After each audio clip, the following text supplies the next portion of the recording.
السلام علیکم ورحمۃ اللہ وبرکاتہ۔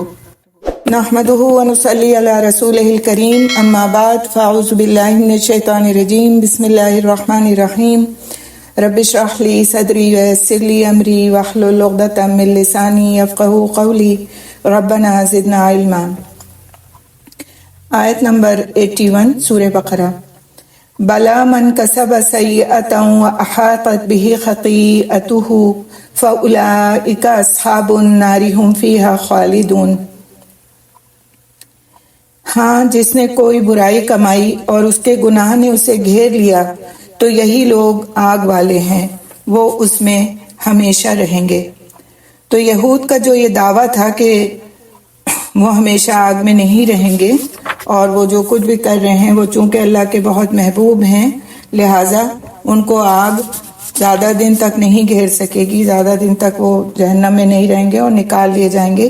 تو ان کے اس دعوے کی تردید کی جا رہی ہے، اس کی مخالفت کی جا رہی ہے، اور اس کی مخالفت میں اللہ سبحانہ تعالیٰ نے ان آیات میں بتایا ہے کہ جو بھی جس طرح کا عمل کرے گا اس کے مطابق اس کو اس کا بدلہ ملے گا، اور ایسا نہیں ہے کہ وہ جو کچھ بھی کر کے آ جائیں اور یہاں پر تھوڑے دن کی سزا بھگت کر کے اور پھر اس کے بعد معاف کر دیے جائیں۔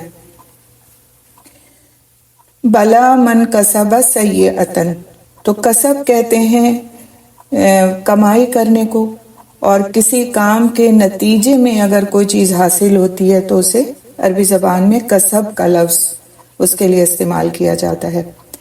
اسی طرح سیئہ کا جو لفظ ہے اس سے مراد ہے برے اعمال۔ پھر آگے آتا ہے وَأَحَاطَتْ بِهِ خَطِیئَتُهُ، تو احاطہ کا مطلب ہے چاروں جانب سے کسی چیز کو گھیر لینا، اور سیئہ اور خطیئہ میں ایک فرق ہے۔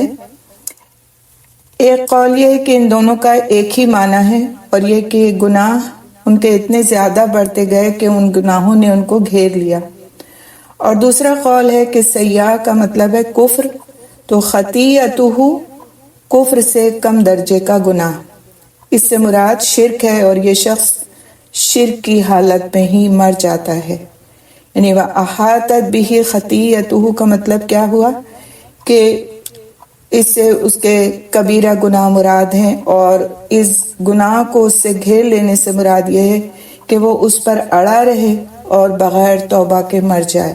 ابن عباس رضی اللہ تعالیٰ عنہ کا قول ہے یہ۔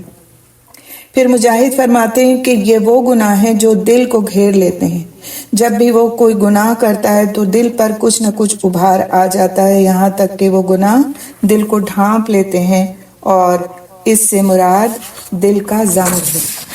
فَأُولَٰئِکَ أَصْحَابُ النَّارِ هُمْ فِیہَا خَالِدُونَ، تو ایسے لوگ کیا ہیں کہ پھر وہ جنت کے ساتھی ہیں، دوزخ کے ساتھی ہیں، دوزخ میں رہنے والے ہیں، اور اس میں وہ ہمیشہ رہیں گے، آگ والے ہیں۔ تو اس آیت سے جو فوائد حاصل ہوتے ہیں وہ یہ ہیں کہ گناہوں میں گھر جانا اور توبہ نہ کرنا انسان کو جہنم میں لے جانے کا باعث ہے۔ چھوٹے چھوٹے گناہ مل کر انسان کو ہلاک کرنے کی حد تک لے جاتے ہیں، اور پھر قیامت کے دن معمولی سمجھے جانے والے گناہوں پر بھی پکڑ ہو سکتی ہے۔ اللہ سبحانہ تعالیٰ چاہیں تو اپنی رحمت سے معاف فرما دیں، اور وہ چاہیں تو اس پر بھی پکڑ سکتے ہیں۔ اس لیے کسی بھی معمولی سمجھے جانے والے گناہ کو بھی معمولی نہیں سمجھنا چاہیے۔ معمولی سمجھے جانے والے گناہ بھی قیامت کے دن شرمندگی کا باعث بن سکتے ہیں، اور قیامت کے دن ہر انسان اپنے گناہوں کا بوجھ خود اٹھائے گا، کوئی اس کی ہیلپ کرنے والا نہیں ہوگا اس بوجھ کو اٹھانے میں۔ تو کچھ ایسے کام جو ہم بعض وقت روز مرہ میں کرتے رہتے ہیں، ہمارے گویا معمولات میں شامل ہو گئے ہیں وہ گناہ، اور ان کو ہم گناہ نہیں سمجھتے، اور بالکل ہم ان کو ہلکا پھلکا سمجھ کر کے ان پر قائم ہیں اور ان کو کرتے چلے جاتے ہیں، حالانکہ یہ کام بھی جہنم میں لے جانے والے ہیں۔ ان پر ہم ایک نظر ڈالتے ہیں کہ وہ کون سے گناہ ہیں جن کو ہم ہلکا سمجھ کر کرتے ہیں۔ زبان سے اذیت دینا، تو زبان سے ہم کس طرح اذیت دیتے ہیں؟ غیبت کے ذریعے سے، جھوٹ کے ذریعے سے، تکبر کے ذریعے سے، جانوروں پر ظلم کر کے، اور اسی طرح سے اور دوسرے اور گناہ ہیں جن کو ہم دیکھتے ہیں کہ وہ بھی جہنم میں لے جانے والے ہیں۔ زکوٰۃ نہ دینا، جس طرح مکمل وضو نہ کرنا، نماز نہ پڑھنا، یہ کبیرہ گناہوں میں ہے۔ یہ حرام کمائی، مکر و فریب، گفتگو میں بد احتیاطی کرنا، چغلی کرنا، قطع رحمی کرنا، لعن طعن اور ناشکری کرنا، جو ہم عورتوں میں بہت زیادہ ہوتا ہے کہ کسی بھی بات کی کمی، معمولی سی بھی کمی ہوئی اور ہم ساری زندگی کے احسان کو اتار کے ایک طرف رکھ دیتے ہیں، اور بس ہم کہتے ہیں ہمارے ساتھ تو کبھی کچھ اچھا ہوا ہی نہیں، اس شخص نے کبھی ہمارے ساتھ کوئی بھلائی کی ہی نہیں۔ تو اس میں کئی چیزیں شامل ہو گئیں۔ پہلا تو یہ کہ جھوٹ، دوسرا یہ کہ طعن کرنا، لعنت کرنا، اس کو برا سمجھنا، پھر یہ کہ نبی صلی اللہ علیہ وسلم پر جھوٹی بات منسوب کرنا۔ مثال کے طور پر کوئی حدیث ہم کو آتی نہیں ہے، یاد نہیں ہے، لیکن ہم نے کہہ دیا کہ یہ رسول صلی اللہ علیہ وسلم نے فرمایا ہے۔ صرف سنی سنائی پر ہم نے بات کو ادھر سے ادھر پہنچایا اور اپنے علم کا روب ڈالنے کے لیے کہہ دیا کہ یہ رسول اکرم صلی اللہ علیہ وسلم نے ایسے فرمایا تھا۔ تو رسول اکرم صلی اللہ علیہ وسلم کی طرف سے کوئی جھوٹی بات منسوب کرنا بہت بڑا گناہ ہے، گناہ کبیرہ میں آتا ہے یہ، کیونکہ حدیث ایک ایسی چیز ہے جس کے بارے میں بات کرنے میں بہت محتاط رہنا چاہیے۔ اگر آپ کو حدیث واقعی لفظ بلفظ یاد ہے تو آپ ضرور کہیں کہ رسول صلی اللہ علیہ وسلم نے فرمایا، اور اگر آپ کو لفظ بلفظ نہیں یاد ہے یا آپ کو ذرا سا بھی شبہ ہے اس میں کہ میں اس کو پوری طرح بیان نہیں کر سکتی، تو آپ کہہ دیں کہ حدیث کا مفہوم ہے یہ، یا حدیث میں اس طرح سے آتا ہے۔ تو اس سے یہ ہوگا کہ آپ اگر کوئی لفظ چھوڑ جاتے ہیں، یہ نہیں کہ آپ اس کے بعد غلط بیانی کرنے کے لیے چھوٹے ہوئے، نہیں، غلط بیانی آپ پھر بھی نہیں کریں گے، لیکن جیسے مثال کے طور پر کوئی ایسا چھوٹا سا لفظ آپ سے چھوٹ جاتا ہے جس کے چھوٹنے سے اتنا کوئی معنی میں فرق نہیں آتا، تو کم از کم وہ جھوٹ منسوب کرنے کے گناہ میں نہیں آئے گا پھر۔ تو اس لیے اگر حدیث یاد نہیں ہے تو اس کا یہ کہہ سکنا زیادہ بہتر ہے کہ حدیث کا مفہوم ہے، یا میں نے اس طرح سے کسی حدیث میں اس بات کو پڑھا تھا یا سنا تھا۔ تو یہ ایک سیف سائڈ ہے ہم جیسوں کے لیے جو بالکل ایکیوریٹ طریقے سے یاد نہیں رکھ پاتے۔ پھر یہ کہ فحش کلامی میں ہم یہ سمجھتے ہیں کہ صرف گالی گلوچ کرنا فحش کلامی ہے، لیکن فحش کلامی یہ بھی ہے کہ ہم کسی دوسرے کے سامنے اس طرح سے بات کریں کہ ہم اس کا دل دکھا جائیں، اور ہم کہتے ہیں ہم بڑے صاف گو ہیں، ہم جس کی بات ہوتی ہے اس کے منہ پر کہہ سکتے ہیں۔ یہ بھی فحش کلامی میں آتی ہے بات، کیونکہ اللہ تعالیٰ کے نزدیک اپنے بندوں کا دل ایک بہت ہی مقدس امانت ہے، ایک بہت قیمتی چیز ہے۔ اس کو دکھانا اور اس کو تکلیف پہنچانا یہ کسی طور پر بھی دوسرے کے لیے جائز نہیں۔ تو کھلی ہوئی باتیں اس طرح کے کرنا کہ جس سے دوسرے کو تکلیف پہنچ رہی ہو، چاہے اس میں کوئی گالی شامل ہو یا نہ ہو، یہ بھی فحش کلامی میں آتا ہے، لہٰذا اس سے بھی بہت محتاط رہنے کی ضرورت ہے۔ اسی طرح چغلی کرنا، ادھر کی سنی ادھر بتا دی جا کر کے۔ اب ہم لوگ بتاتے نہیں تو میسجنگ پہ یہ کام کر رہے ہوتے ہیں۔ کوئی میسج آیا کسی کے متعلق، ہمیں اس کے متعلق آتا ہے نہ پتہ ہے، کبھی کبھی ہم سمجھتے ہیں کہ جن لوگوں میں، جن رشتوں میں ہم رہتے ہیں، بس انہی کی بات کرنا چغلی ہے۔ ہم لیڈرز کے بارے میں جو باتیں کرتے ہیں اور پھیلاتے ہیں، ہمیں نہیں پتا کہ اس کے بارے میں جو میسج آیا ہے وہ صحیح ہے، غلط ہے، کیسا نہیں ہے، اس کے بارے میں کس نے یہ بات کہی ہے، لیکن چونکہ ہم بھی اس لیڈر کو پسند نہیں کرتے، لہٰذا ہم فوراً اس میسج کو دوسروں تک پہنچانا ضروری سمجھتے ہیں۔ یہ بھی چغلی ہے، بغیر سوچے سمجھے کسی کی ایک بات کو دوسرے تک پہنچا دینا، اور اس میں صرف اس کی ذلت منظور ہو تو پھر یہ کام چغلی میں شمار ہوگا، اور چغل خور کے لیے آتا ہے کہ چغل خور جنت میں نہیں جائے گا۔ ہم ان کاموں کو بہت ہلکا سمجھ کر کرتے چلے جاتے ہیں، پھر یہ گناہ جو ہیں پائل اپ ہو جاتے ہیں، اکٹھا ہو جاتے ہیں، اور آپ دیکھیں کہ جب بوندیں گرتی ہیں تو بہت خوبصورت لگتی ہیں، لیکن وہی پانی جب سیلاب کی شکل میں ہمارے اوپر آ جاتا ہے تو اس میں پھر ہم غرق ہو جاتے ہیں۔ تو بعض وقت یہ گناہ ہمیں ہلکے لگتے ہیں، لیکن یہ اکٹھا ہوتے ہوتے خدا نہ خواستہ اتنے زیادہ اکٹھا ہو جائیں کہ پھر ہمیں جہنم میں گھسیٹ لے جائیں، تو اس وقت سے ڈرنے کی ضرورت ہے۔ بظاہر تو یہ بات بنی اسرائیل کو کہی گئی، لیکن پھر یہ ساری امت کے لیے، کیونکہ یہ قرآن ہمارے لیے آیا ہے، اور اس میں ہمیں پچھلی قوموں کو جو باتیں ان کی بتائی جا رہی ہیں، ان کے بارے میں کہی جا رہی ہیں، وہ سب ہمارے سبق کے لیے بھی ہیں، لہٰذا اس سے بہت ڈرنا چاہیے۔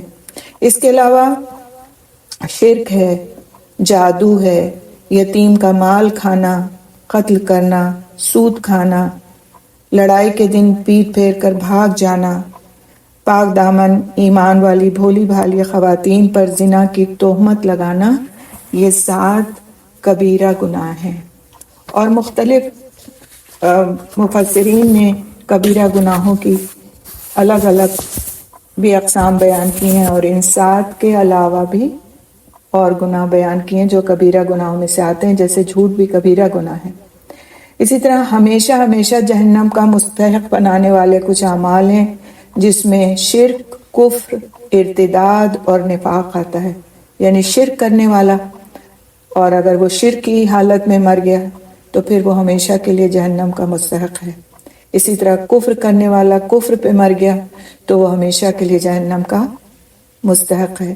اسی طرح ارتداد کرنے والا، ارتداد کا مطلب کیا ہے کہ مسلمان تھے اور پھر اپنے اسلام سے پھر گئے اور کوئی دوسرا مذہب اختیار کر لیا، تو پھر اسی حالت میں مر گئے تو اس کے لیے بھی جہنم ہے۔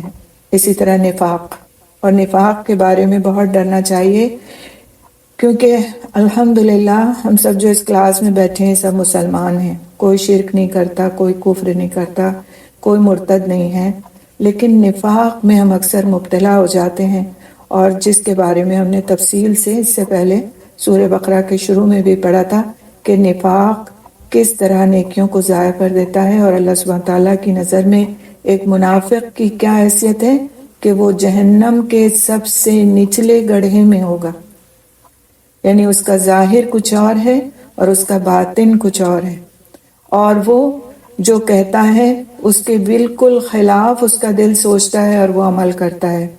وہ لوگوں کے سامنے بہت اچھا بنتا ہے اور ان کے پیٹھ پیچھے پھر وہ اپنی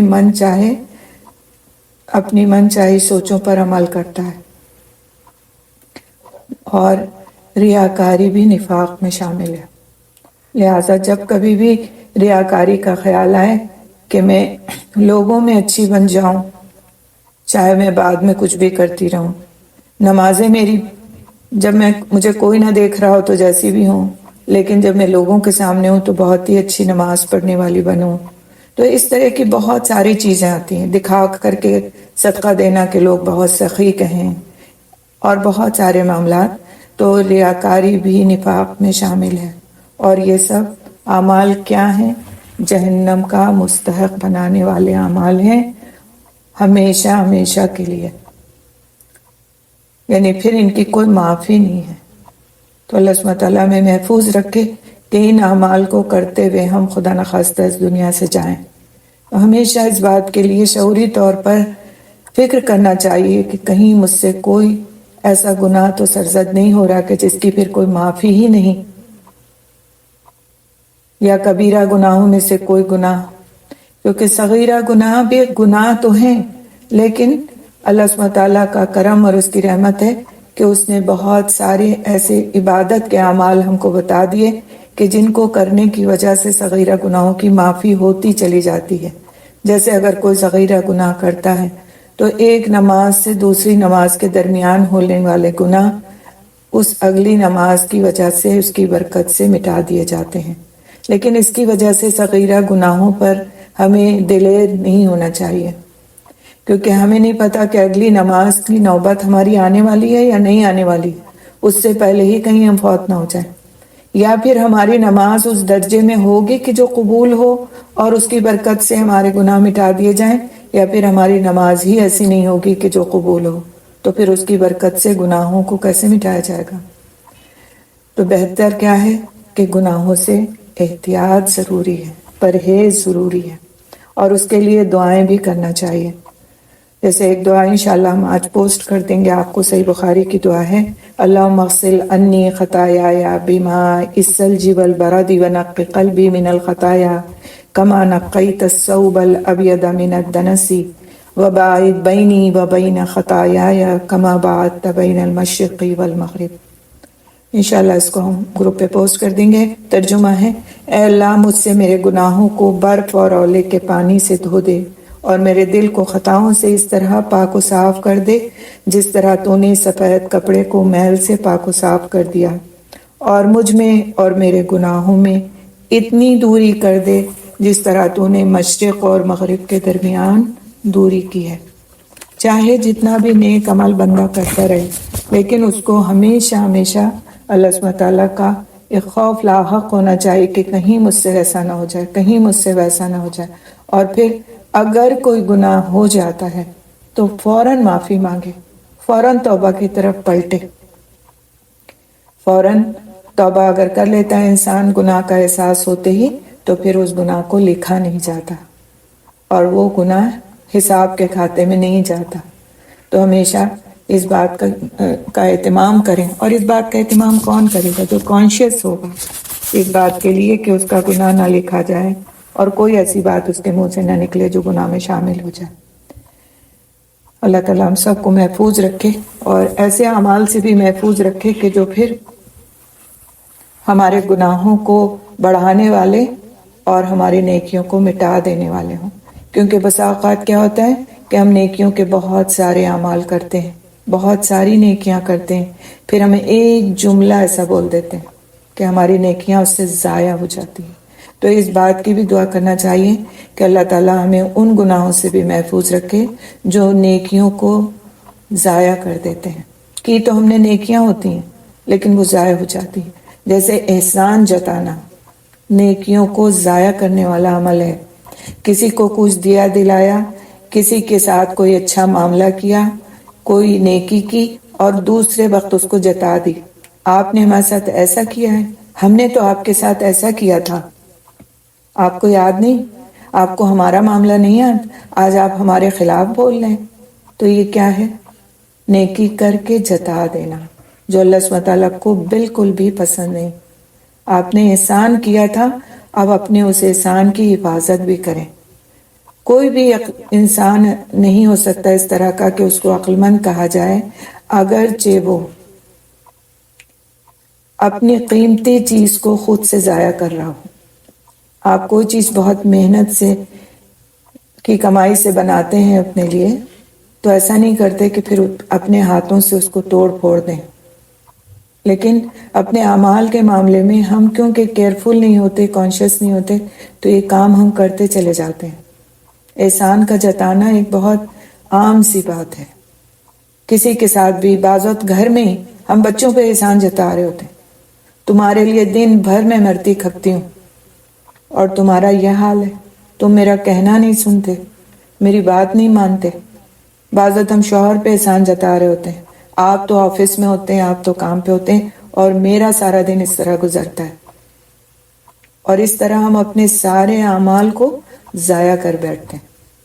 تو اپنے اعمال کی حفاظت کی بہت زیادہ ضرورت ہے. ہم جو کچھ بھی کرتے ہیں ہماری نیت کیا ہو کہ ہم اپنے رب کی رضا کے لیے کر رہے ہیں. بچوں کی تربیت کر رہے ہیں تو ان کے لیے دکھ اٹھا رہے ہیں، تو شوہر کے لیے کچھ بھی کر رہے ہیں، تو ہر کام بہتر طرح سے کرنا، احسان کے درجے میں کرنا، اور پھر اس کو نہ جتانا. دل چاہے بھی تو لب سی لیں، بولنے کا دل چاہے جس وقت نا تو اس وقت استغفار پڑھ لیں، کچھ بھی اندر ہی اندر دل میں پڑھ لیں کہ پھر وہ شیطان کا حربہ ہوتا ہے کہ کس طرح اب اس نے عمل تو کر لیا، اس کو ضائع کیسے کراؤں، کیسے یہ کروں کہ اس کا فائدہ اس کو نہ پہنچے. تو یہ شیطان کی طرف سے ہوتا ہے. جب ہمارا بہت دل چاہتا ہے کہ جس نے ہمارے ساتھ برا کیا اور ہم نے اچھا کیا تھا تو اس پر ہم جتا دیں، نہ جتائیں. یہ مشکل کام ہے، اس کی عادت بہت دھیرے دھیرے پڑ سکتی ہے. میں نے جس وقت یہ آیت خود پڑھی تھی اور احسان کے بارے میں آیت تھی، یہ آیت نہیں تھی، ایک آیت تھی جس کی تفسیر میں آتا ہے کہ پھر احسان کر کے نہ جتایا جائے. اس دن میں نے پہلی بار یہ بات سیکھی کہ بچوں پر بھی جب ہم کوئی ان کے ساتھ اچھا معاملہ کرتے ہیں تو اس کو ہمیں جتانے کی اجازت نہیں ہے. تو اس دن میں بہت روئی تھی کہ میرا تو سب کچھ ضائع ہو گیا، کیونکہ ہم ماؤں کی تو عادت ہوتی ہے کہ ہم نے اپنی اولاد کے ساتھ جو کچھ کیا ہوتا ہے، نہ صرف یہ کہ ہم ان سے بدلہ چاہ رہے ہوتے ہیں بلکہ ہم ان پہ جتاتے بھی رہتے ہیں. ان کی تربیت کے لیے ان کو اچھے طریقے سے اس بات کو سمجھانا ٹھیک ہے کہ والدین آپ کے ساتھ اتنا کرتے ہیں، والدین آپ کے ساتھ بہتری کا معاملہ کرتے ہیں، آپ کی بہتری چاہتے ہیں، اس لیے آپ کے ساتھ ڈانٹ ڈپٹ کا بھی معاملہ کرتے ہیں، سختی بھی کرتے ہیں. لیکن ان سے اس طرح نہ کہیں کہ میں آپ کے لیے یہ کرتی ہوں، میں آپ کے لیے وہ کرتی ہوں، فلاں آپ کے لیے یہ کرتا ہے اور آپ ایسے. اس طرح سے بات کرنے سے مورل ڈاؤن ہوتا ہے، اور اگر وہ اولاد کچھ کرنا بھی چاہتی ہے تو وہ سوچتی ہے کہ والدین مجھ کو اس لائق ہی نہیں سمجھتے کہ میں کچھ اچھا کر سکتا ہوں. میرے پاس میری کلاس میں ایک بچی ہوا کرتی تھی جب میں گریڈ 10 کو ایک سبجیکٹ پڑھاتی تھی. تو وہ بچی پورے اسکول میں بدنام تھی اس معاملے میں کہ وہ بہت شرارتی ہے اور بہت تنگ کرتی ہے دوسروں کو. تو ہم نے ایک کمیٹی بنائی تھی کہ جس میں ہم نے ڈیفرنٹ مذاہب کی ٹیچرز کو رکھا تھا کہ وہ اپنے اپنے مذہب کے جو بچیاں ہیں ان بچیوں کو سمجھائیں بھی اور ان سے بات بھی کریں اور ان کے مسائل معلوم کرنے کی کوشش کریں کہ آخر وہ اس طرح کیوں کرتی ہیں کہ جو دوسروں کو پریشانی ہوتی ہے. اور یہ ہم نے سلسلہ اس لیے رکھا تھا کہ اگر ایک مسلمان ٹیچر ایک ہندو بچی کو سمجھانے بیٹھے گی تو بیچ میں وہ تعصب آ جائے گا کہ یہ مسلمان ہیں، اپنے کو کیا سمجھتے ہیں جو ہم کو سمجھا رہے ہیں. یا اگر ایک ہندو ایک مسلمان کو سمجھانے بیٹھے گا یا ایک کرسچن، تو اس لیے ہم نے کرسچن، مسلمان اور ہندو تینوں طرح کے مذہب کے ٹیچرز کو اس میں رکھا کمیٹی میں کہ اپنے اپنے مذہب کی بچیوں کو سمجھانے کا، خاص طور سے ایسی بچیوں سے کمیونیکیٹ کرنے کا سلسلہ کریں کہ جو واقعی پورے اسکول میں بدنام ہیں. اسکول میں ماشاءاللہ ہزاروں کی تعداد میں اسٹوڈنٹس تھے اور یہ کام بہت ضروری تھا. تو اس بچی کے بارے میں بڑی فکر تھی مجھے، کیونکہ گریڈ 10 آپ کو پتہ ہے بورڈ بھی ہوتا ہے اور سارا مسئلے ہوتے ہیں اس کے اندر. پڑھائی میں اگر کوئی دوسرا بھی تنگ کرے آ کے تو آپ کو برداشت نہیں ہوتا اور اس کی آئے دن شکایتیں آتی تھیں. تو میں نے اسے ایک دن کہا کہ میں آپ سے بات کرنا چاہتی ہوں بیٹا، آپ آ جائیے میرے پاس تھوڑی دیر کے لیے، لائبریری میں ہم بیٹھیں گے. تو اس نے کہا آپ بھی مجھ سے وہی ساری باتیں کریں گی، کوئی فائدہ نہیں. بہت یعنی کہ انتہائی روڈ طرح سے اس نے کہا آپ مجھ سے وہی باتیں کریں گی جو سب لوگ کرتے ہیں اور میں بس ایسے ہی ہوں، مجھے چھوڑ دیں. تو میں نے اس سے بہت پیار سے کہا کہ نہیں آپ آ جائیں، ہم بیٹھ کر تھوڑا سا ڈسکس کرتے ہیں کچھ چیزوں کو. تو چونکہ میرے کلاس میں تھی، خیر وہ آ گئی ایک وقت میں اور ہم بیٹھے. تھوڑی دیر بات کرنے کے بعد اس نے زار و قطار رونا شروع کیا. تو میں نے کہا کیا بات ہے، مسئلہ کیا ہے آخر پیچھے؟ تو اس نے کہا کہ لوگ مجھے سب برا تو کہتے ہیں لیکن کوئی یہ جاننے کی کوشش نہیں کرتا کہ میں ایسی کیوں بن گئی ہوں، میں ایسی کیوں ہوں. تو میری ماں نے مائک آف کریے، مائک آف کریے پلیز. تو اس نے کہا کہ میری ماں نہیں ہے اور مجھے میرے گرینڈ پیرنٹس نے پالا ہے اور وہ میری ساری خواہشات تو پوری کرتے ہیں، کسی چیز پہ مجھے منع نہیں کرتے، لیکن میں اچھا کر رہی ہوں یا برا کر رہی ہوں اس کی تمیز دینے والی میری ماں اس دنیا میں نہیں ہے. لہٰذا جو میری مرضی آتی وہ میں گھر میں بھی کرتی ہوں، جو میری مرضی آتی وہ میں یہاں بھی کرتی ہوں. گھر میں مجھے کوئی کہنے والا نہیں اور یہاں ہر ایک مجھے وہی باتوں کو برا کہتا ہے. پھر میں نے اس کو بہت سمجھایا بجھایا، بہت اس کے ساتھ کئی بار ہم نے سیٹنگز کی اور اس کے ذہن کو جو ہے نا اس بات پہ لانے کی کوشش کی کہ اسے کس طرح رہنا چاہیے. آپ یقین مانیے کہ اس لڑکی کا جو رزلٹ آیا ہے جب ہائی اسکول میں، تو میرے سبجیکٹ میں اس کے ہائیسٹ مارکس تھے. تو ہائی اسکول تو بورڈ ہوتا ہے، میں نے تو اسے نمبر نہیں دیے تھے، لیکن اس نے اتنی محنت کی، اتنی لگن سے پڑھائی کی کہ اس کا بہترین رزلٹ اس نے دیا اور اس کے بعد اس نے اس سبجیکٹ میں ہائیسٹ مارکس لیے جو وہ مجھ سے پڑھتی تھی. تو سبحان اللہ، ہم بعض وقت صرف یہ جتاتے ہیں کہ تم برے ہو، یا میں نے تمہارے ساتھ ایسا کیا تو تم نے میرے ساتھ ایسا کیوں نہیں کیا، لیکن ہم یہ بھول جاتے ہیں کہ یہ احسان کا جتانا ہماری نیکیوں کو ضائع کر رہا ہے۔ تو اس میں ہمیں بہت کیئرفل رہنے کی ضرورت ہے، چاہے ہم عمر کے کسی بھی حصے میں کیوں نہیں ہوں، اپنے اس عمل پر بہت غور کریں، چاہے ہم والدین کی حیثیت سے ہیں، چاہے ہم ان لاز کی حیثیت سے ہیں، چاہے ہم بیٹی کی حیثیت سے، بہو کی حیثیت سے، کہیں پر بھی احسان کو جتانا نہیں ہے، جو کر دیا سو کر دیا۔ اور حضرت علی رضی اللہ تعالیٰ عنہ کا قول ہے کہ تمہارا سب سے بڑا دشمن وہ شخص ہے جس پر تم احسان کرو۔ اب آپ سوچیں کہ ہم کسی پہ احسان ہی نہیں کریں گے جو وہ ہمارے ساتھ دشمنی کرے، تو یہ نہیں ہے مسئلہ۔ مسئلہ یہ ہے کہ تمہارا دشمن کیوں ہے وہ؟ کیونکہ تم اس پر احسان جتاؤ گے اور اپنی نیکیوں کو ضائع کر لو گے۔ تو کرو گے تو عمل تم خود ہی، وہ نہیں آئے گا دشمنی کرنے تمہارے ساتھ، لیکن اس کی وجہ سے تم اس پر جتا کر اپنے آپ کے ساتھ خود دشمنی کرو گے۔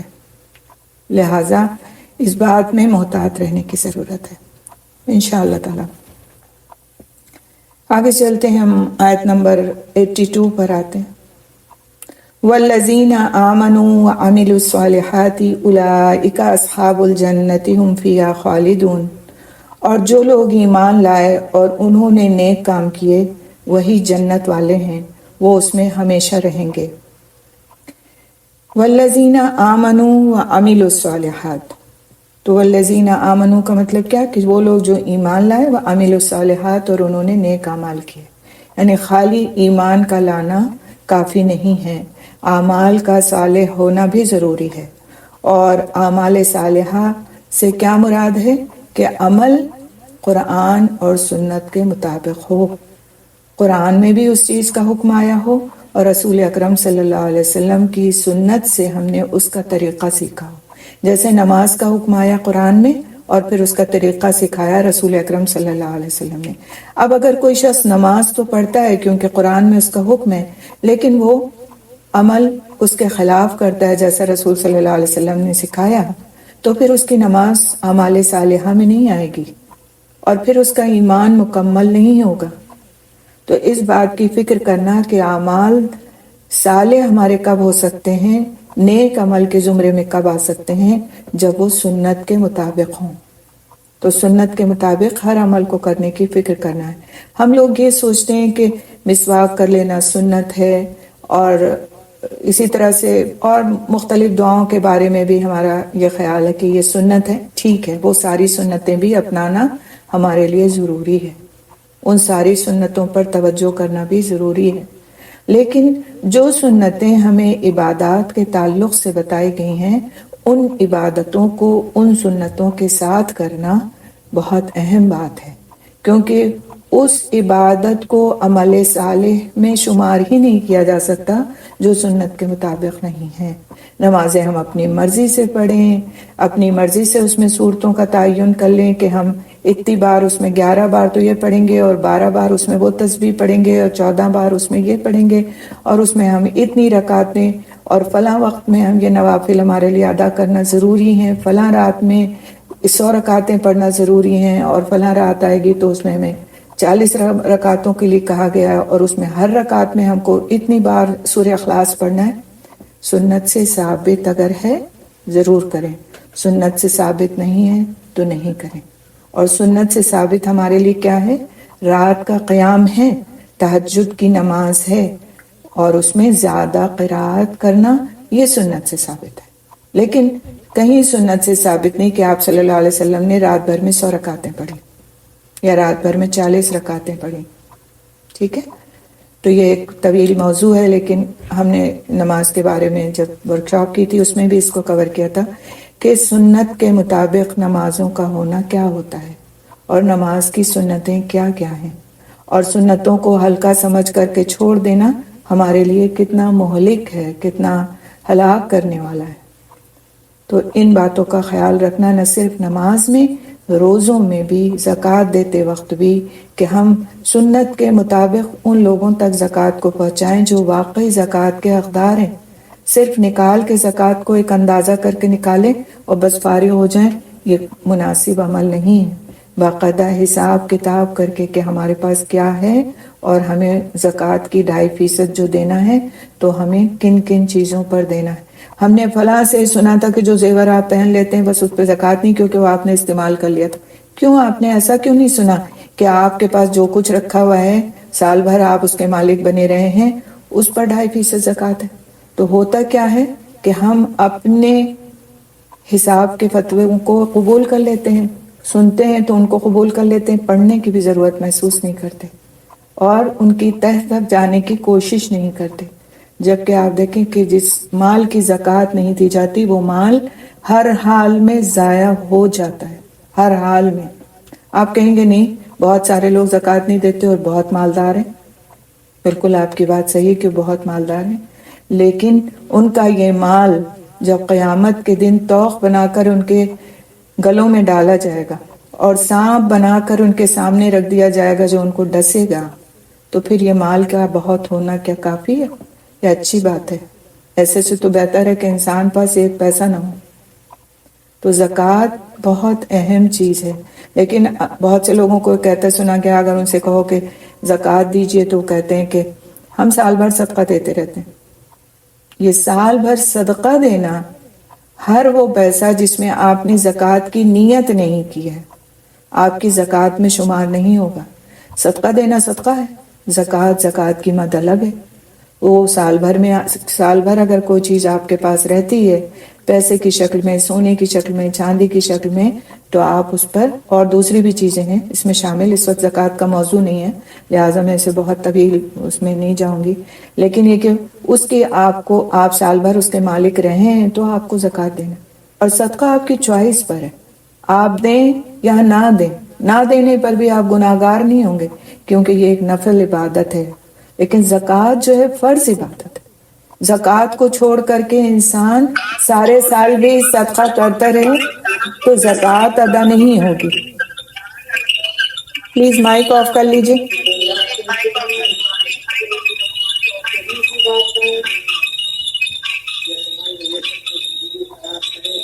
مائک آف کر لیجیے پلیز۔ آپ میں سے کس کا مائک آن ہے؟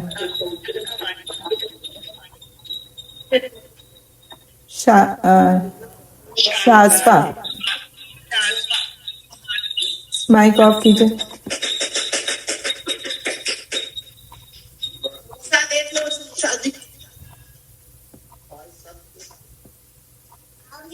شازفہ مائک آف کر لیجیے۔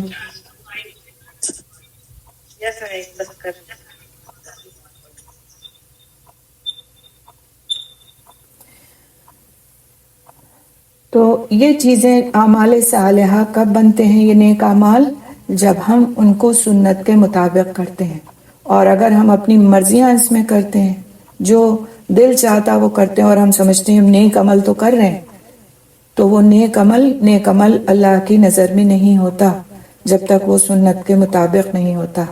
اس لیے اس بات کے علم کی بہت ضرورت ہے کہ عبادتوں میں سنت اعمال کیا ہیں، سنت طریقے کیا ہیں، نماز کا سنت طریقہ کیا ہے، روزے کا سنت طریقہ کیا ہے۔ اب اگر کوئی دن بھر فاقہ کرے اور نمازیں نہ پڑھے، روزہ رکھے، میں نے فاقہ غلط کہا، روزہ رکھے اور نمازیں نہ پڑھے، یا چغلیاں کرتا پھرے، غیبتیں کرتا پھرے، اپنا وقت ضائع کرتا پھرے، یا صرف سو جائے، تو اس کا روزہ ہوگا یا فاقہ ہوگا؟ تو ہمیں اپنے اعمال کی فکر کرنا ہے۔ اسی طرح کوئی شخص حج کرنے جائے اور وہ حج کے زمانے میں نہ جائے تو کیا اس کا حج ہو جائے گا؟ یا ان جگہوں پر نہ جائے جہاں جانا فرض ہے حج میں، تو حج تو نہیں ہوگا۔ تو ہر وہ عبادت جس کا طریقہ رسول اکرم صلی اللہ علیہ وسلم نے ہم کو بتایا، اس طریقے پر اس کو کرنا ضروری ہے، تبھی اس کو اعمال صالحہ میں شمار کیا جا سکتا ہے۔ اور ایسے لوگوں کے لیے اللہ سبحانہ وتعالیٰ کیا فرماتے ہیں؟ اولئک اصحاب الجنۃ هم فیہا خالدون، یعنی اس کے ساتھ، جنت کے ساتھ ایسے لوگ جو ہیں وہ لازماً رہیں گے، یعنی جنت میں ایسے لوگ لازماً داخل کیے جائیں گے۔ کون لوگ؟ وہ لوگ جو ایمان لائے اور جنہوں نے اعمال صالحہ کیے۔ اس طرح سے یہاں پر یہود کی ان باتوں کی تردید ہو جاتی ہے جو وہ کہا کرتے تھے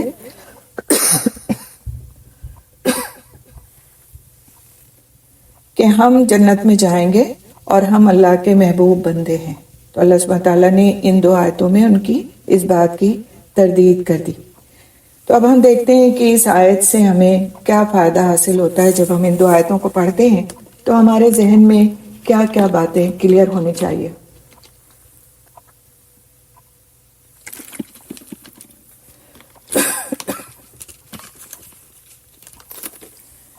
ایمان اور عمل صالح لازم اور ملزوم ہیں۔ جنت اور جہنم میں ہمیشگی ہے، یعنی جو بھی جنت میں جائے گا پھر وہ ہمیشہ رہے گا، اور جو جہنم میں جائے گا وہ پھر ہمیشہ کے لیے داخل ہو جائے گا، الا کچھ لوگوں کے جن کو اللہ سبحانہ تعالیٰ ان کی سزا کے بعد جہنم سے نکال لیں گے۔ لیکن بقیہ کبائر کے کرنے والے جو بغیر توبہ کیے جہنم میں بغیر توبہ کیے مر گئے، اور پھر وہ ہمیشہ کے لیے جہنم واصل ہی رہیں گے۔ اسی طرح سے نیک کاموں کے بھی اثرات ہوتے ہیں، اور نیکی جنت کی طرف رہنمائی کرنے کا باعث ہے، جہاں بے حساب رزق ملے گا۔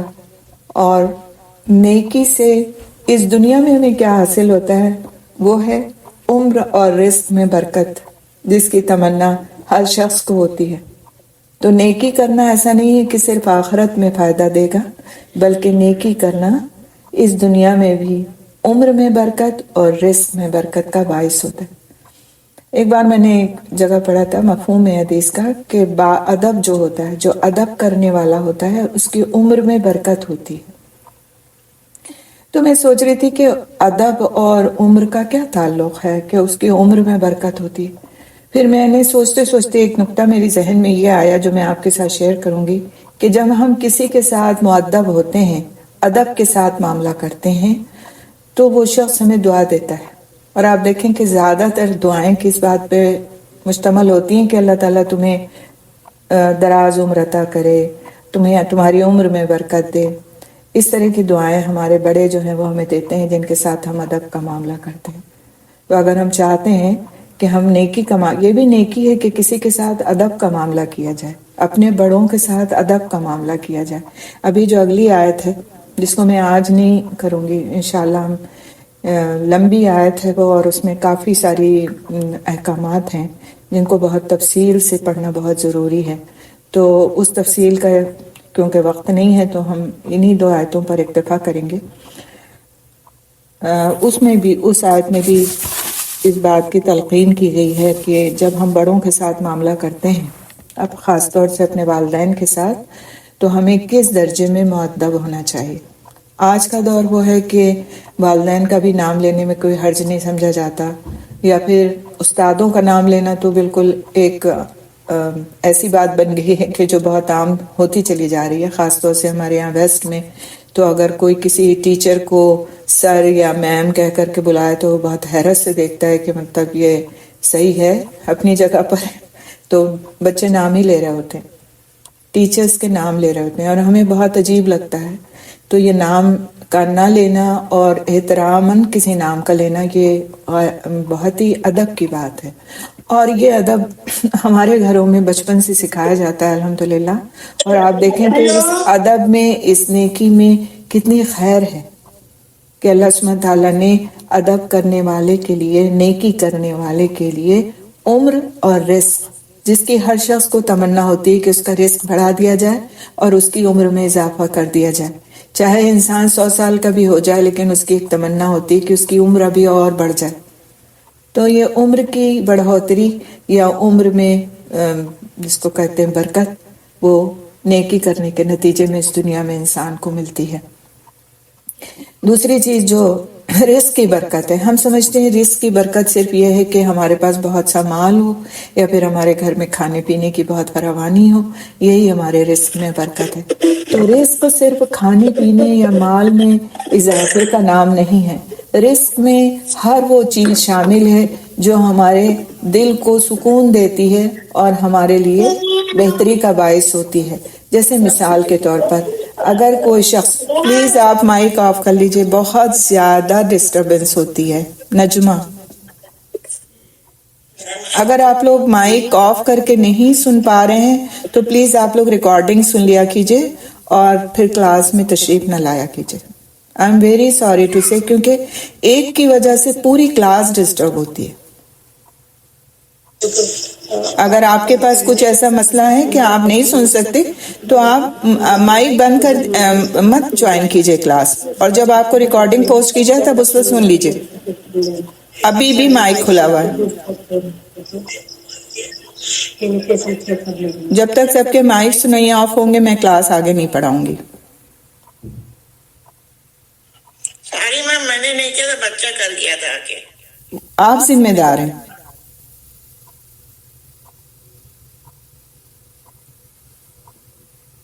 آپ دیکھیں اس وقت ماشاءاللہ تقریباً اس کلاس کے اندر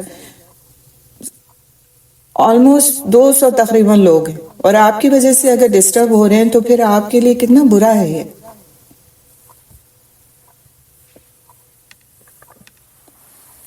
اعوذ باللہ من الشیطان الرجیم. تو رزق میں شامل کیا کیا چیزیں ہیں، ان کو ایک بار میں نے پہلے بھی بتایا تھا لیکن ایک بار اس کو ہم ریوائز کر لیتے ہیں کہ رزق میں آخر کیا کیا ہے. کیا صرف ہمارا کھانا پینا، کیا صرف ہمارا مال؟ نہیں. رزق میں ہر وہ چیز جو ہمیں فائدہ دیتی ہے، ہمارے دل کو سکون عطا کرتی ہے، جس سے ہم کو خوشی ملتی ہے، وہ سب شامل ہے. رزق میں ہمارا وقت بھی شامل ہے. ہمارے وقت میں اگر برکت ہے تو یہ بھی ہم گویا ہمارے رزق میں برکت ہے. اسی طرح ہماری صلاحیتوں میں اگر برکت ہے تو گویا وہ ہمارے رزق میں برکت ہے. اللہ تعالیٰ نے ہمیں کوئی اسکل دی ہے، اس اسکل سے ہم کچھ کماتے ہیں، کچھ حاصل کرتے ہیں. بظاہر پیسہ نہیں بھی کماتے لیکن ہم اس سے دوسروں کو فائدہ پہنچاتے ہیں. تو ہماری وہ صلاحیت بھی کیا ہے؟ وہ رزق ہے، اللہ کی طرف سے دیا ہوا رزق ہے کہ ہمارے پاس وہ صلاحیت ہے جو ہم جیسے بہت سارے لوگوں کے پاس وہ صلاحیت نہیں ہے. تو اپنی صلاحیتوں کو بھی پہچاننے کی ضرورت ہے کہ ہمارے پاس کیا کیا صلاحیت ہے. ہم کسی کو پڑھنا سکھا سکتے ہیں، ہم کسی کو بات چیت کرنا سکھا سکتے ہیں، ہم کسی کا دل خوش کر سکتے ہیں، ہم کسی کی خدمت کر سکتے ہیں، ہم کسی کو پکا کر کھلا سکتے ہیں، ہم کسی کے لیے گروسریز کر سکتے ہیں، ہم کسی کے ساتھ ادب کا معاملہ کر سکتے ہیں، ہم کسی کو کھانا پکانا سکھا سکتے ہیں، کسی کو سلائی کرنا سکھا سکتے ہیں. جو اسکل ہمارے اندر ہے کیا ہم دوسروں کو دے سکتے ہیں؟ تو یہ سب کیا ہے؟ ہمارے لیے اللہ سبحانہ تعالیٰ کی طرف سے رزق ہے. وہ اس نے ہمیں اس لیے عطا فرمایا کیونکہ اس کو ہماری نیکیاں، اس دنیا میں جو ہم نیکیاں کرتے ہیں اللہ سبحانہ تعالیٰ نے ان کو پسند فرمایا، ہمیں صلاحیت عطا فرمائی. ایک تو یہ چیز ہو سکتی ہے، اور ایک چیز یہ کہ ہمیں رزق عطا فرما کے اللہ نہ کرے وہ ہماری آزمائش فرماتا ہے کہ آیا یہ کہ اس رزق کو ہم کس راستے میں صرف کرتے ہیں، اس کی رضا کے خاطر یا پھر تکبر کر کے اور ریاکاری کر کے لوگوں کے اندر اپنے آپ کو بڑا ظاہر کرنے کے خاطر. تو بعض وقت جو اللہ سبحانہ تعالیٰ کی طرف سے ہمیں رزق عطا ہوتا ہے وہ آزمائش بھی بن جاتا ہے. اس لیے بہت کیئرفلی اس رزق کو استعمال کرنے کی ضرورت ہے. کسی بھی کو آپ کچھ سکھا رہے ہیں تو جتا کے نہ سکھائیں کہ دیکھو مجھے پتا تھی یہ چیز اور تمہیں نہیں پتا تھی، تو اب میں جو ہے نا تم کو یہ چیز سکھا رہی ہوں.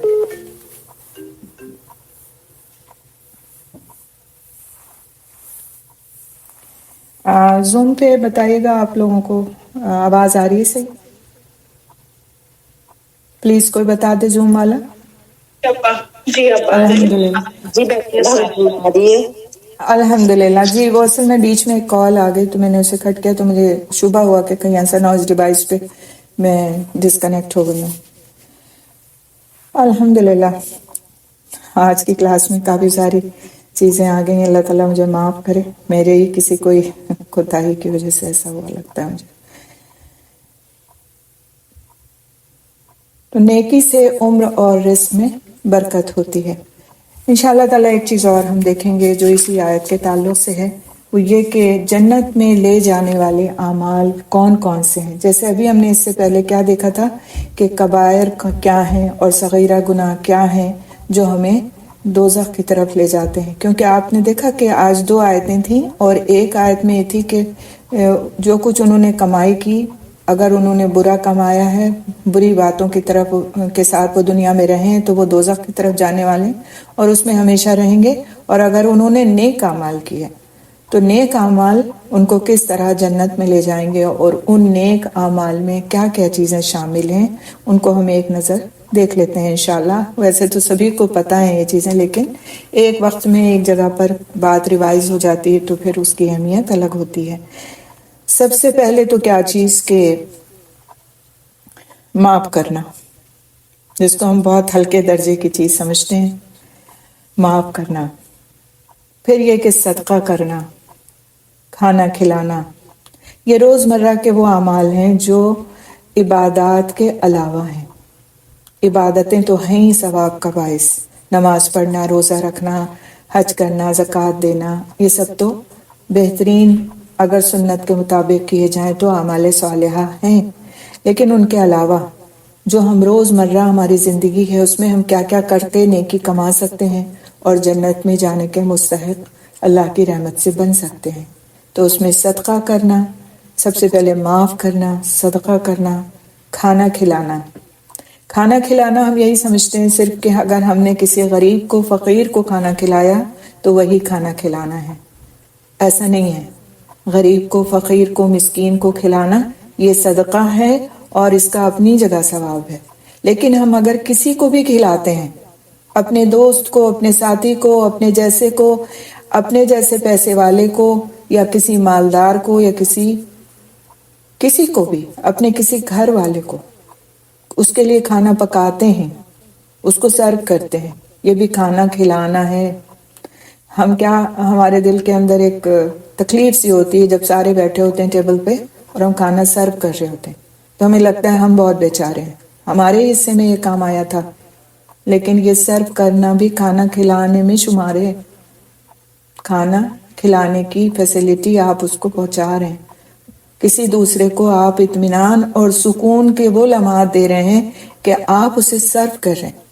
تو یہ سروس جو ہے یہ بھی اللہ کے نزدیک نیکی ہے اور جنت میں لے جانے والا عمل ہے. اس لیے اب دل میں کبھی بھی آئے نا یہ چیز کہ میں ہی کیوں کروں یہ کام، میں ہی کیوں پانی پلاؤں، میں ہی کیوں کھانا نکال کے دوں. تو اب آپ اگر ڈش آؤٹ کرتے ہیں کھانے کو اور وہ ڈشز رکھتے ہیں اٹھا کر کے ٹیبل پہ اور پیار محبت سے کسی کی پلیٹ میں بھی نکال دیتے ہیں تاکہ اس کو اور سہولت ہو جائے، تو یہ بھی نیکی ہے. اس کو یہی سوچ کے کریں کہ یہ جنت میں لے جانے والا عمل ہے.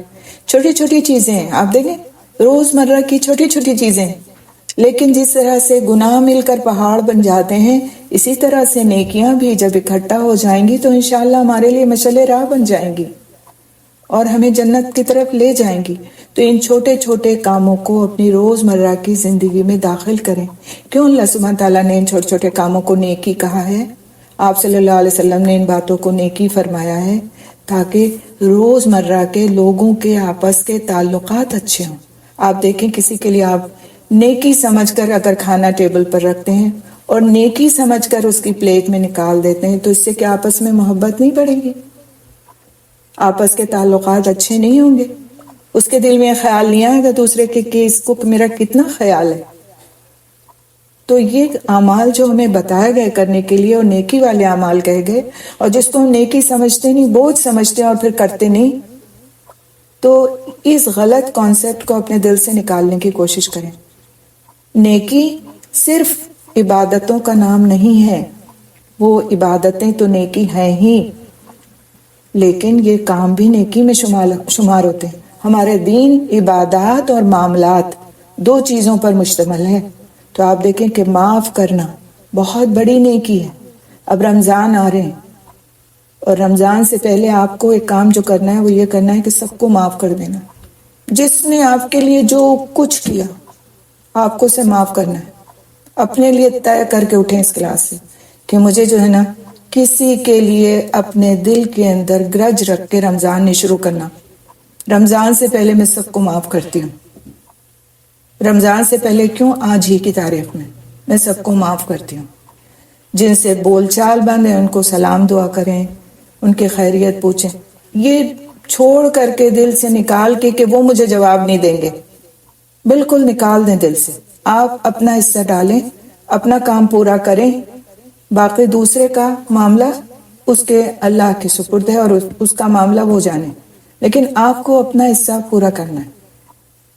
تو معاف کرنے کا کام بہت بڑے عزم کا کام ہے، بڑے عزم کا، معمولی کام نہیں ہے. اور ہم کیا کرتے ہیں، دوسروں کو تو معاف کر دیتے ہیں جو ہم سے دور دور ہوتے ہیں، جن سے ہمارا اتنا واسطہ بھی نہیں ہوتا، لیکن اپنے پیاروں کو ہم معاف نہیں کرتے. کہتے ہیں انہوں نے ہمارا بڑا دل دکھایا، ان کو میں معاف کر ہی نہیں سکتی.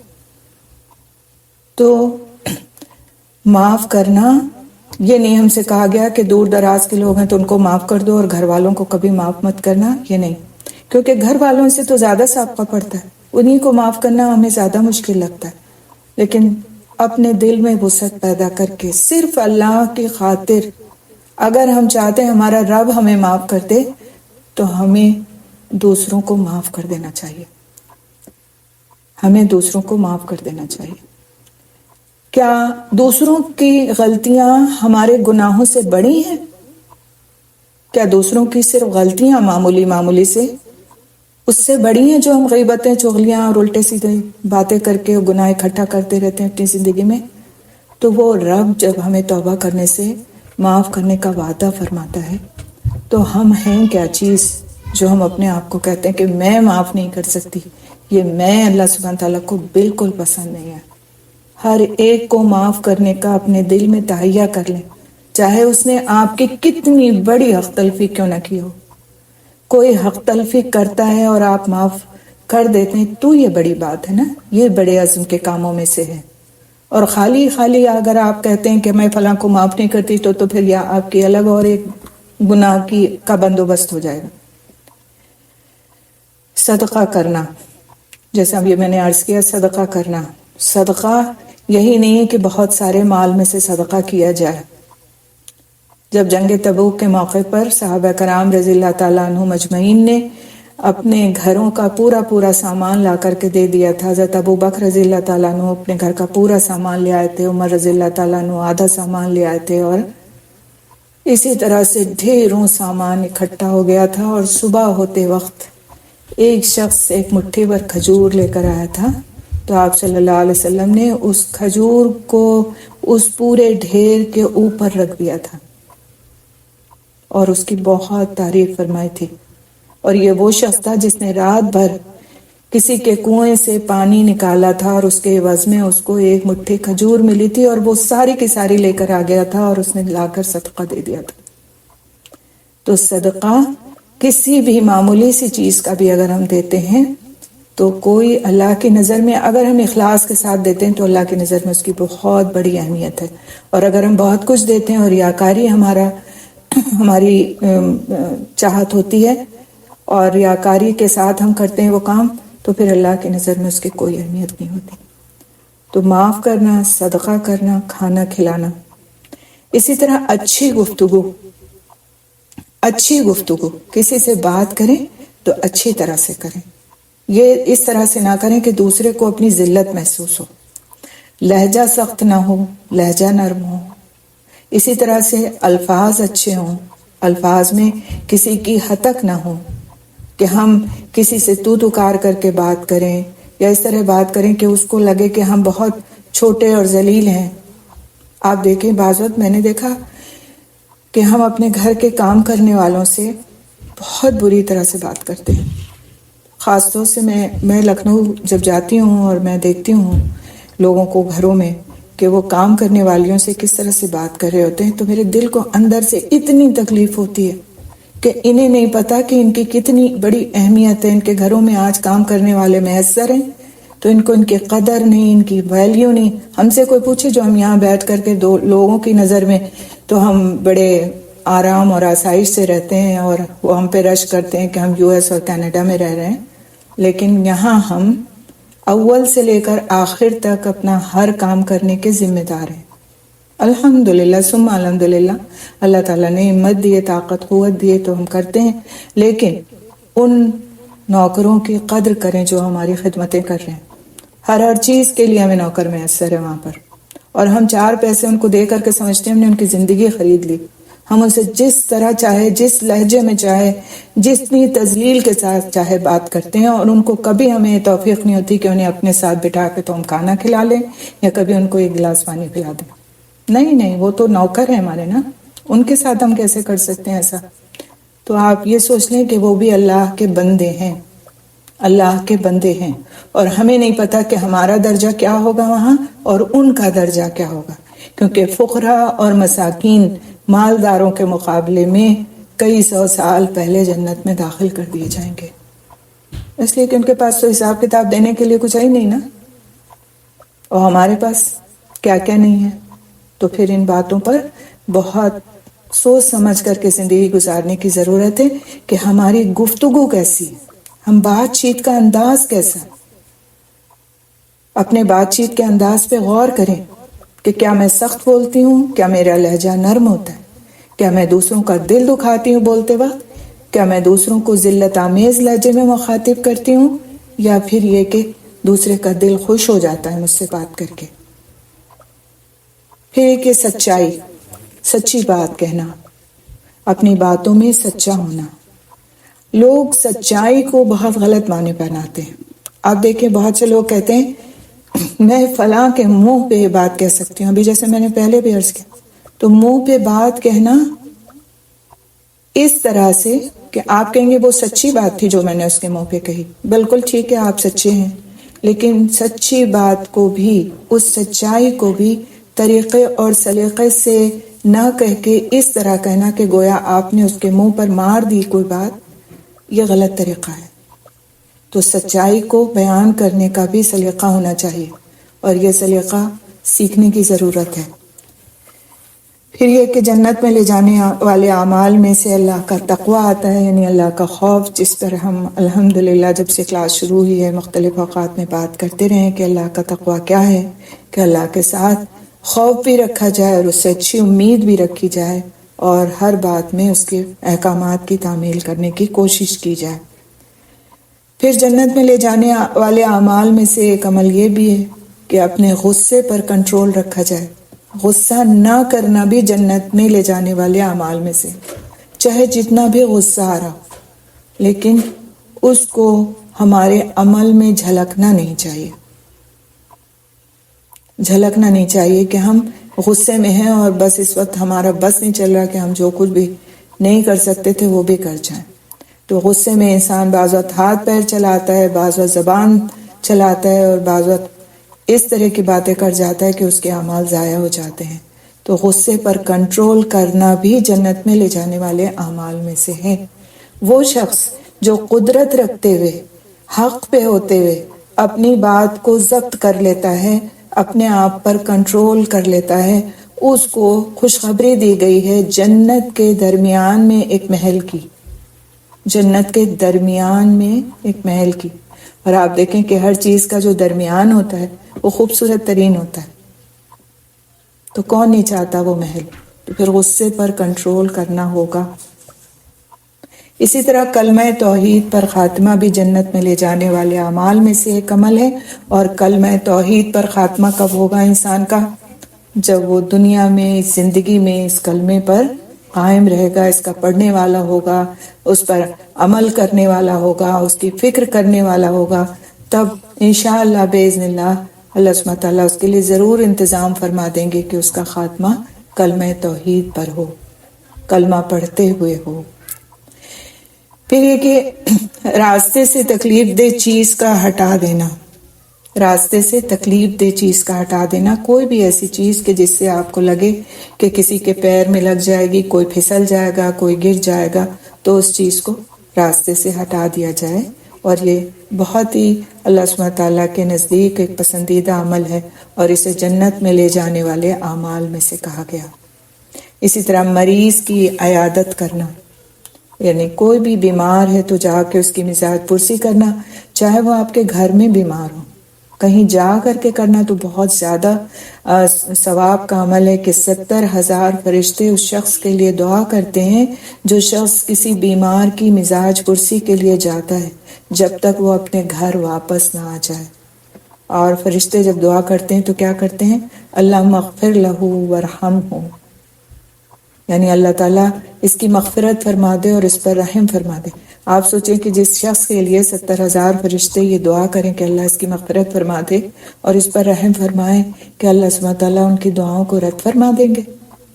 تو یہ بہت بڑا نیکی کا عمل ہے کسی کی عیادت کرنا، چاہے آپ اسپتال جا کر عیادت کریں، چاہے فیملی میں کوئی بیمار ہو اس کی عیادت کریں، چاہے آپ کے گھر میں کوئی بیمار ہے اس کی عیادت کریں۔ بعض وقت گھر میں بزرگ ہوتے ہیں، بڑی عمر کے لوگ ہوتے ہیں، کبھی بیمار ہو جاتے ہیں، آپ جا کر کے ان کو پوچھ لیں کہ آپ کی کیسی طبیعت ہے، آپ کو کوئی چیز کی ضرورت تو نہیں ہے، تھوڑی دیر ان کے پاس ٹک کے بیٹھ جائیں، ان کے ہاتھ پیر دبا دیں، سر دبا دیں، ان سے محبت سے 2-4 باتیں کر لیں، ان سے کہیں کہ آپ کو کوئی چیز کی ضرورت ہو تو مجھے آواز دے دیجیے گا، ان کے لیے پانی لے جا کے ان کے پاس دے دیں، کھانا لے جا کے ان کے قریب رکھ دیں۔ یہ سارے اعمال ہیں جو بالکل ہلکے پھلکے سے اعمال ہیں، کوئی ان میں محنت نہیں لگ رہی، کوئی پیسے بھی نہیں خرچ ہو رہے، صرف آپ کی توجہ کی ضرورت ہے، جو آپ یہ سوچ کر کے کر رہے ہیں کہ یہ جنت میں لے جانے والے اعمال میں سے میرا ایک عمل ہے اور اللہ اس کو قبول کر لے۔ پھر یہ کہ حیا ایک ایسی چیز ہے جو اللہ سبحانہ تعالیٰ کو بہت محبوب ہے۔ ایمان کی شاخوں میں سے ایک شاخ ہے حیا، جس کو آج کل بے وقوفی سمجھی جاتی ہے۔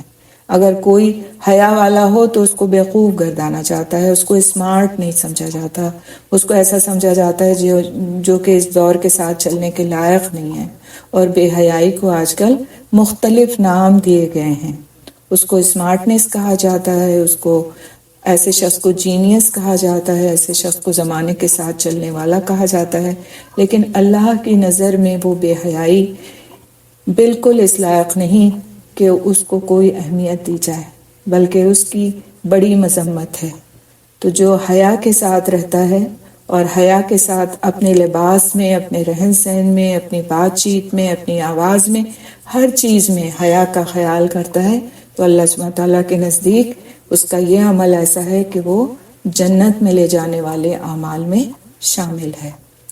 پھر اسی طرح سلام کا عام کرنا، اگر کوئی شخص سلام کو عام کرتا ہے، اور یہ نہیں کہ بس کوئی آیا گیا تو اس کو سلام کر لیا، بلکہ گھر میں بھی اس چیز کو عام کرتا ہے، تو اس کے لیے بھی یہ بھی جنت میں لے جانے والے اعمال میں سے ایک عمل ہے، جو کہ جس میں کچھ لگتا ہی نہیں، صرف ہم اگر اپنی عادت بنا لیں تو یہ کام آسان ہو جاتا ہے۔ صبح اٹھیں، شوہر بیوی کو سلام کرے، بیوی شوہر کو سلام کرے، بچے والدین کو سلام کریں، اگر بچے بھول گئے تو والدین بچوں کو سلام کر لیں، کوئی بری بات نہیں کہ اگر کوئی بڑا چھوٹے کو سلام کر لے۔ ادب یہ ہے کہ چھوٹے بڑوں کو کریں، لیکن اگر کوئی چھوٹے بھول گئے ہیں تو آپ ان کو یاد دلانے کے لیے آپ خود انہیں سلام کر لیں، تو آپ کے حصے میں لکھ دی گئی وہ نیکی، اور آپ شکر کریں کہ آپ کے حصے میں آج آ گئی وہ نیکی۔ پھر السلام علیکم پہ 10 نیکیاں، ورحمۃ اللہ پہ 20 نیکیاں، برکاتہ پہ 30 نیکیاں۔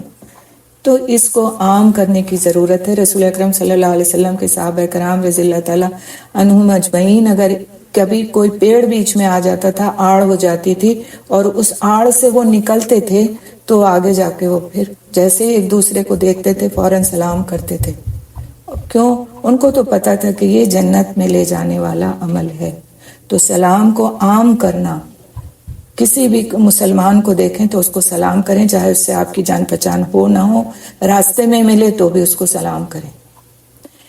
پھر یہ کہ ایمان بالغیب، یعنی غیب کی چیزوں پر ایمان لانا، جو چیزیں ہم کو اللہ سبحانہ تعالیٰ نے بتائی ہیں کہ یہ چیزیں تمہیں اس پر ایمان لانا ہے، جیسے فرشتے اور باقی غیب کی جتنی بھی چیزیں، قیامت، آخرت، دوزخ، جنت، ساری چیزوں پر ہمیں ایمان لانا ہے، کیونکہ ہمیں ہمارے رب نے قرآن حکیم میں ان کا تذکرہ کر کے، اور ہمارے رسول صلی اللہ علیہ وسلم نے اپنی احادیث میں ان کا تذکرہ کر کے ہمیں بتایا کہ یہ چیزیں وہ ہیں کہ جس پر ایمان ایک مسلمان کے لیے لانا ضروری ہے، لہٰذا ان چیزوں پر ایمان لانا ہمارے فرائض میں سے ہے، ہمارے ایمان کا حصہ ہے، اور اگر ہم ایسا نہیں کرتے اور اس میں لاجک تلاش کرنا شروع کر دیتے ہیں تو گویا ہمارا ایمان مکمل نہیں، اور اگر ہم ایمان ان پر لاتے ہیں تو پھر یہ جنت میں لے جانے والا عمل ہے۔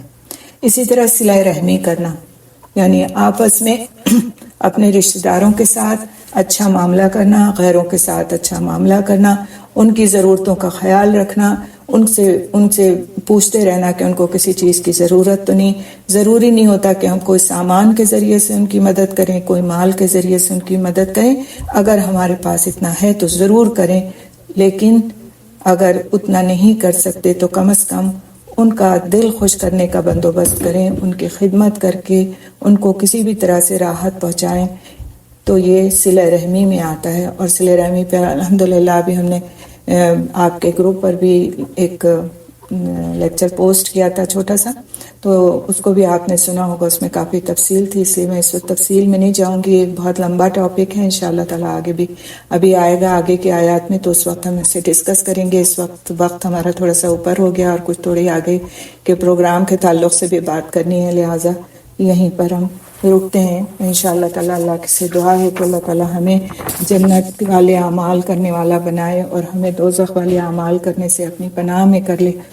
اللہم انی اسألک من الخیر کلہ عاجلہ و آجلہ ما